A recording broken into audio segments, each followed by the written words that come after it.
स्वयंभू मन और शत्रुपा के दो पुत्र थे, प्रियव्रत और उत्तानपाद। उत्तानपाद की सुनिधि और सुरुचि नामक दो पत्नियां थीं। राजा उत्तानपाद की सुनिधि से ध्रुव और सुरुचि से उत्तम नामक दो पुत्र उत्पन्न हुए। यद्यपि सुनिधि बड़ी रानी थी, परंतु उत्तानपाद का प्रेम सुरुचि के प्रति अधिक था। एक बार सुनिधि का पुत्र ध्रुव अपने पिता की गोद में बैठा खेल रहा था। इतने में सुरुचि वहां आ पहुंची। ध्रुव को उत्तानपाद की गोद में खेलते देख उसका पारा सातवें आसमान पर जा पहुंचा। सौतन के पुत्र को अपने पति की गोद में वह बर्दाश्त न कर सकी। उसका मन ईर्ष्या से जल उठा। उसने झपट कर बालक उत्तानपाद को राजा की गोद से खींच लिया और अपने पुत्र उत्तम को उसकी गोद में बिठा दिया और बालक ध्रुव से बोली, अरे मूर्ख, राजा की गोद में वही बालक बैठ सकता है जो मेरी कोख से उत्पन्न हुआ हो। तू मेरी कोख से उत्पन्न नहीं हुआ है, इसीलिए तुझे इनकी गोद में या राज सिंहासन पर बैठने का कोई अधिकार नहीं है। 5 वर्ष के ध्रुव को अपनी सौतेली माँ के व्यवहार पर क्रोध आया। वह भागते हुए अपनी माता सुनीति के पास आए और सारी बात बताई। सुनीति बोली, बेटा, तेरी सौतेली माता सुरुचि से अधिक प्रेम के कारण तुम्हारे पिता हमसे दूर हो गए हैं। सुनीति ने ध्रुवी से कहा, तुम भगवान को अपना सहारा बनाओ। माता के वचन सुनकर ध्रुव को कुछ ज्ञान उत्पन्न हुआ और वह भगवान की भक्ति करने के लिए पिता का घर छोड़कर चल पड़े। मार्ग में उनकी भेंट देवर्षि नारद से हुई। देवर्षि ने बालक ध्रुव को समझाया, किंतु ध्रुव नहीं माने।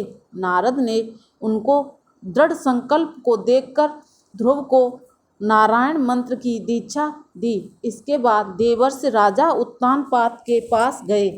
राजा उत्तानपाद को ध्रुव के चले जाने का बड़ा पछतावा हो रहा था। देवर्षि नारद को वहां पाकर उन्होंने उनका सत्कार किया। देवर्षि नारद ने राजा को ढांढस बंधाया कि भगवान उनके रक्षक हैं। भविष्य में वह अपने यश को संपूर्ण पृथ्वी पर फैलाएंगे। उनके प्रभाव से आपकी कीर्ति इस संसार में फैलेगी। नारद जी के इन शब्दों से राजा को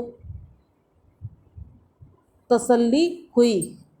उधर बालक ध्रुव यमुना के तट पर जा पहुँचे तथा देवर्षि नारद से मिले मंत्र से भगवान नारायण की तपस्या आरंभ कर दी। तपस्या करते हुए ध्रुव को अनेक प्रकार की समस्याएं आईं, परंतु वह अपने संकल्प पर अडिग रहे। उनका मनोबल विचलित नहीं हुआ। उनके तप का तेज तीनों लोकों में फैलने लगा। ओम नमो भगवते वासुदेवाय की धुन वैकुंठ में भी गूंज उठी। तब नारायण भी योग निद्रा से उठे। ध्रुव को इस अवस्था में तप करते देख नारायण प्रसन्न हो गए तथा उन्हें दर्शन देने के लिए प्रकट हुए। नारायण बोले, हे राजकुमार, समस्त इच्छाएं पूर्ण होंगी। तुम्हारी भक्ति से प्रसन्न होकर मैं तुम्हें वह लोक प्रदान कर रहा हूँ जिसके चारों ओर ज्योतिष चक्र घूमता है तथा जिसके आधार पर सब ग्रह नक्षत्र घूमते हैं। प्रलय काल में भीष्म जिसका कभी नाश नहीं हो सकता, सप्तऋषि भी नक्षत्रों के साथ जिसकी प्रदक्षिणा करते हैं, तुम्हारे नाम पर वह लोक ध्रुव लोक कहलाएगा। इस लोक में 36 सहस्र वर्ष तक तुम पृथ्वी पर शासन करोगे। समस्त प्रकार के सर्वोच्च ऐश्वर्य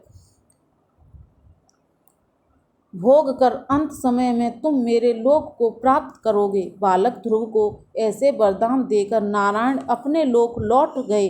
नारायण के वरदान स्वरूप ध्रुव समय पाकर ध्रुव तारा बन गए। कहानी कैसी लगी हमें बताएं।